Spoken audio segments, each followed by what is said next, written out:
Mi saludo y afecto para todos los miembros del Concilio Superior que me escuchan a través de esta grabación. Como todos ya conocen, me asignaron la responsabilidad de ser el moderador en el Consejo de Maestros para analizar los temas del libro de doctrina.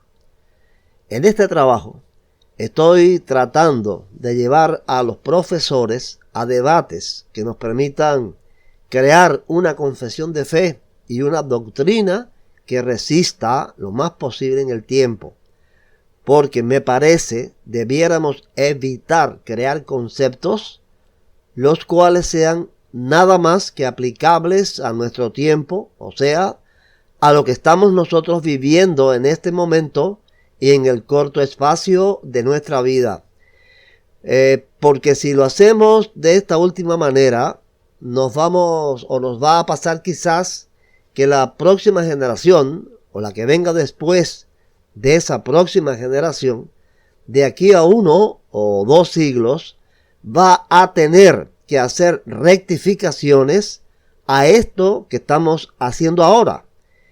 Como ya, de hecho, han tenido que hacerse muchas rectificaciones a los conceptos doctrinales que crearon nuestros antepasados hace apenas un siglo o quizás menos de un siglo.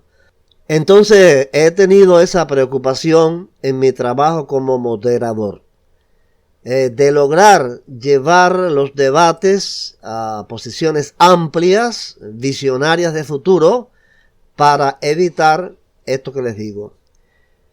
No es que pretenda que podemos confeccionar un libro de doctrina permanente, exclusivo, que ya después de este no habrá necesidad de más revisiones.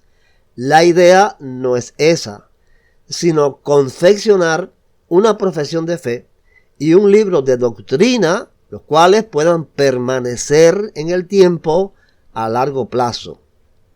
No obstante, la pregunta que se impone sería esta: ¿cómo es posible hacer esto si nosotros no sabemos lo que va a pasar de aquí a siglos? Me parece que hay un medio muy simple de resolver esto. Lo único que resiste al tiempo y a los cambios es la verdad. Y este es el asunto principal. O sea, necesitamos crear una confesión de fe y un libro de doctrina que se ajuste a la verdad. Que no tratemos de resolver problemas del momento, porque a veces nosotros nos ponemos a discutir cosas o a hablar sobre asuntos, y a lo que estamos mirando y lo que estamos discutiendo es lo que está pasando delante de nuestros propios ojos y en nuestro tiempo. Nosotros vamos a morir y esto va a quedar. Por eso yo he tratado de que los profesores miren hacia el futuro, hacia lo que puede pasar de aquí a mucho tiempo, y que nuestra doctrina tenga un fundamento tan sólido en la verdad que pueda resistir el tiempo, pase lo que pase. Bueno, el tema que nos toca explicar hoy es el de la Biblia. No es posible ni recomendable explicar todos los asuntos que contiene el tema por 2 razones. Primera, porque muchos de ellos son asuntos sencillos de entender y no requieren de una explicación adicional. Y segunda, la segunda razón es el tiempo. Si fuéramos a explicar cada uno de los asuntos que contiene este tema, nos llevaría horas al exponerlos todos. Por eso vamos a tomar solo aquellos en los que nos pareció necesario una explicación adicional. El primero de los asuntos en este tema sobre la Biblia es el siguiente: creemos que la Biblia es la verdad eterna. Y una de las evidencias convincentes de que la Biblia es la verdad está en los relatos de las historias de sus protagonistas. Cuando leemos la historia de cualquier país, regularmente vamos a encontrar que sus héroes patrios son glorificados a tal punto que apenas se puede encontrar algún defecto en ellos. La Biblia no es así. Los defectos, los errores y los pecados de sus protagonistas son sacados a la luz pública para que todos los conozcan. Esto nos da la seguridad de que la Biblia cuenta la verdad. Ninguno de los escritores a los cuales Dios usó para transmitir su revelación o comunicar su voluntad a la raza humana se parcializó con algún hecho o alguna persona.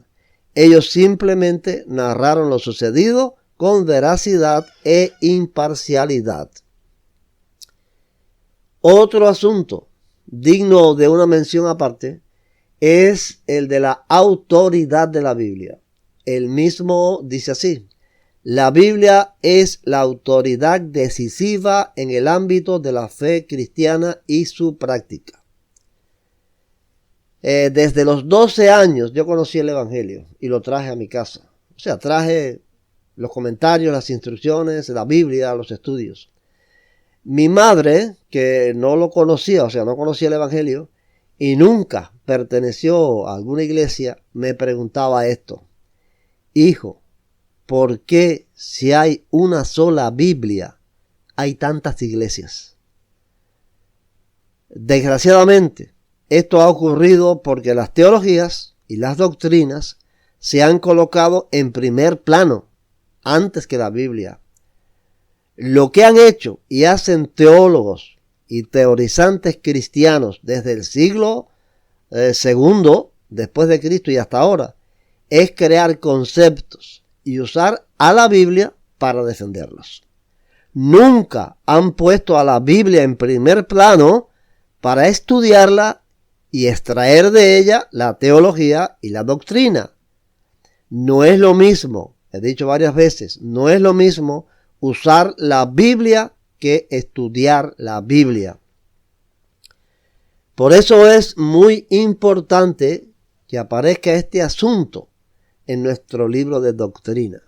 Cualquier discusión o debate sobre cualquier concepto o doctrina inclusive tiene que estar sujeto a lo que diga la Biblia.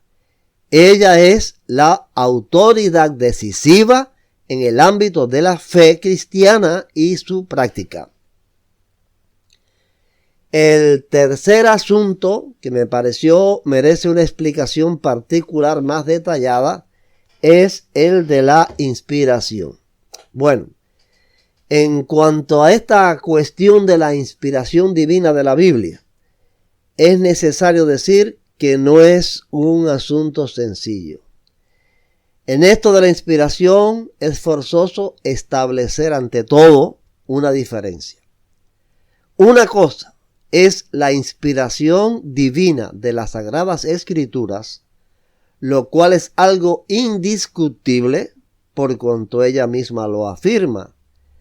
En 2 de Timoteo 3:16 dice: toda la escritura es inspirada por Dios y útil para enseñar, para redarguir, para corregir, para instruir en justicia. Eso no tiene ninguna discusión.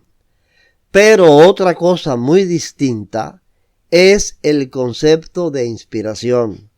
O sea, la forma de cómo se dio esa inspiración. ¿Cómo fue que estos autores fueron inspirados por Dios para escribir?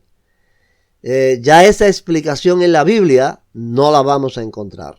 No podemos hacer lo mismo que hice cuando tomé este versículo de 2 de Timoteo 3:16. No se puede tomar un versículo o varios versículos para decir: mira, la inspiración se ejerció de esta manera, porque aquí lo dice. No es así. En la Biblia no está esa explicación. Hay que hacer análisis, hay que hacer estudios, hay que hacer deducciones de lo que dice el texto bíblico. Entonces ya el concepto de inspiración se convierte en un concepto teológico más que en una afirmación bíblica. Sobre este asunto actualmente existen dos posiciones en los ámbitos académicos cristianos. Para mi juicio, y así les puse en el Consejo de Maestros, ambas posiciones son extremistas y fanáticas y por lo tanto no representan la verdad. Esa verdad que estamos tratando de encontrar para que sea el fundamento que conceda a nuestra doctrina la permanencia en el tiempo. Ambas posiciones tienen nombres. A una se la llama inspiración plenaria y verbal y a la otra inspiración parcial. Bueno, la inspiración plenaria y verbal enseña que la Biblia está inspirada por Dios palabra por palabra. O sea, todo lo que está escrito ahí y las palabras que se usaron fueron inspiradas así por Dios. Por lo tanto, hay que atenderlas, entenderlas y admitirlas tal y como están escritas ahí. Por otro lado, la inspiración parcial enseña que toda la Biblia no fue inspirada por Dios, por cuanto ella contiene errores y Dios no puede ser el autor del error.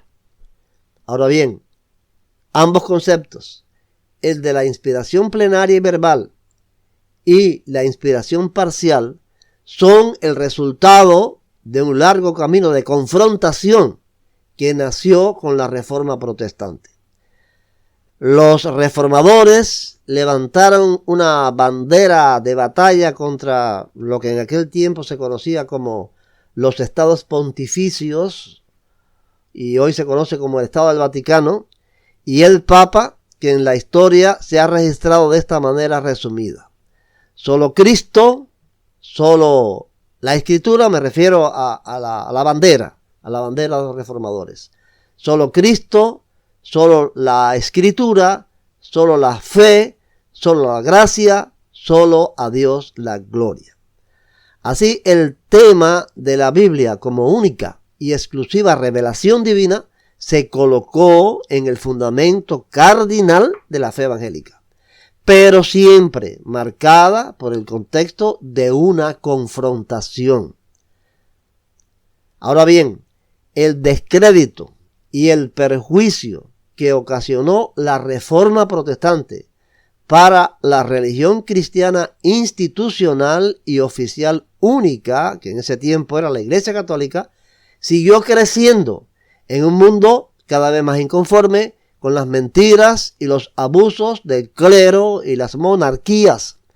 Así, el humanismo, el Renacimiento y la Reforma tuvieron como punto culminante del proceso a la Revolución Francesa. Esta fue una revolución anticlerical y casi atea. A partir de esa revolución, o sea, a partir de ese momento histórico, el mundo se lanzó en brazos del liberalismo y ya no solo se cuestionaron los abusos y las mentiras de la religión cristiana oficial, sino la misma fe y hasta la misma Biblia. En medio de esta batalla del liberalismo humanista contra la fe cristiana, es que nace el cuestionamiento a la Biblia y el concepto de que ella contiene errores. En respuesta y en defensa o como defensa de la fe en las Escrituras, las iglesias reformadas crean el concepto de la inspiración plenaria y verbal. Llegado a este punto, quiero decir que a mi juicio, a las iglesias reformadas les está pasando lo que dije al principio.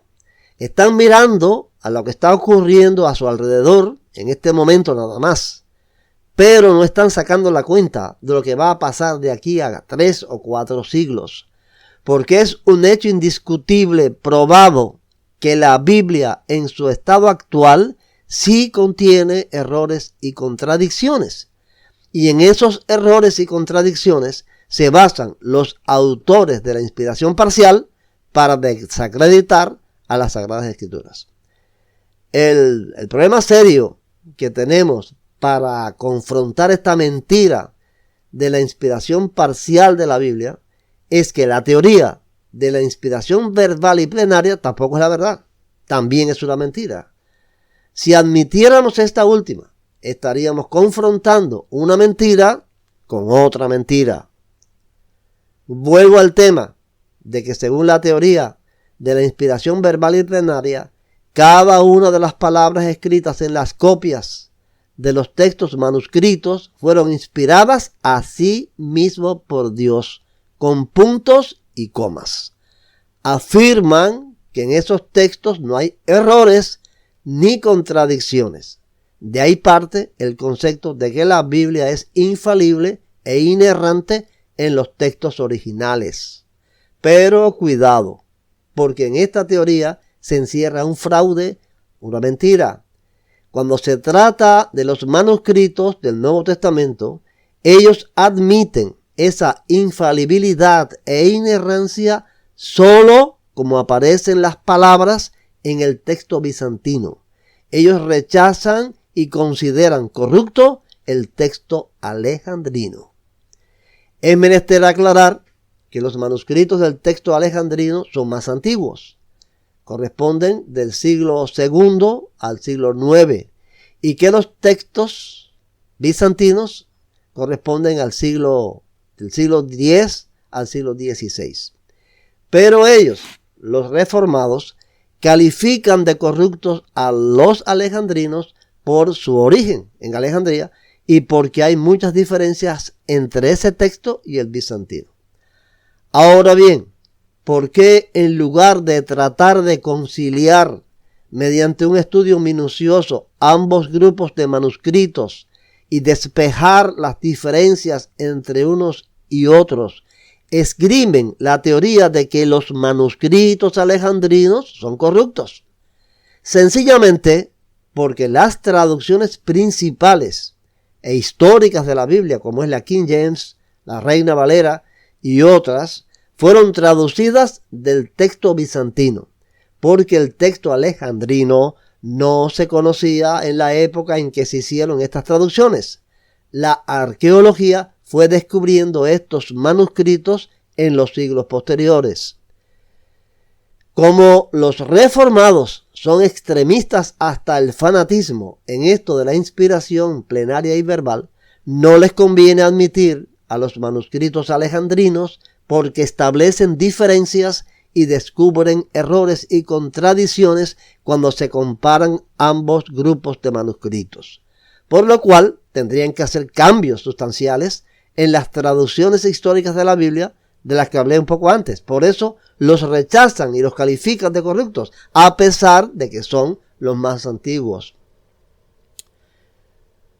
Por todo esto es que defino esta teoría de la inspiración plenaria y verbal como extremista y fanática basada en una mentira. No se ajusta a la verdad que deseamos plasmar en nuestro libro de doctrina. Ahora bien, nosotros en el Consejo de Maestros aprobamos por mayoría de votos lo que pudimos entender que tenía una base bíblica sobre el concepto de inspiración. No sobre la inspiración. Ya dije que la inspiración no tiene discusión alguna. Así adoptamos la siguiente declaración.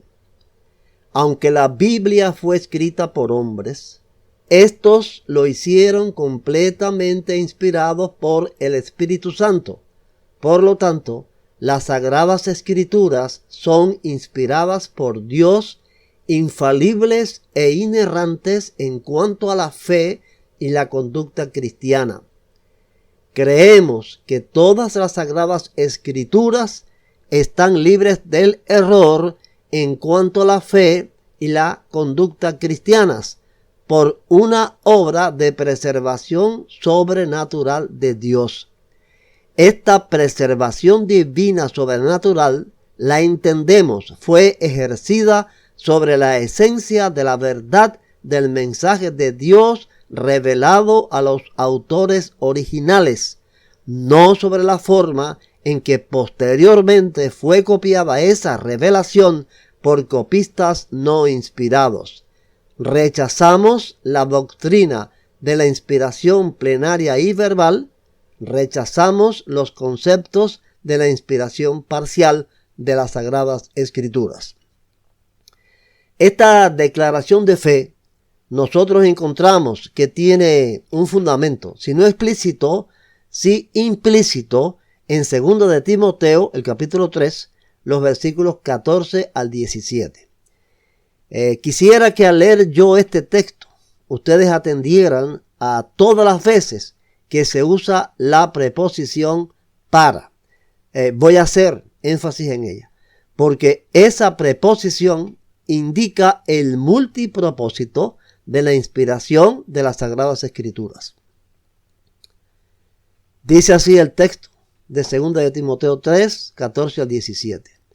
Pero persiste tú en lo que has aprendido y te persuadiste, sabiendo de quién has aprendido, y que desde la niñez has sabido las Sagradas Escrituras, las cuales te pueden hacer sabio para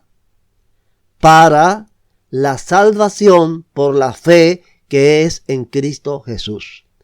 Toda la Escritura es inspirada por Dios y útil para enseñar, para redarguir, para corregir, para instruir en justicia, a fin de que el hombre de Dios sea perfecto, enteramente preparado para toda buena obra. Entonces, si lo que paró en el tiempo de Josué fueron el sol y la luna, o fue el movimiento de rotación de la tierra, para definir eso, la Biblia no está inspirada.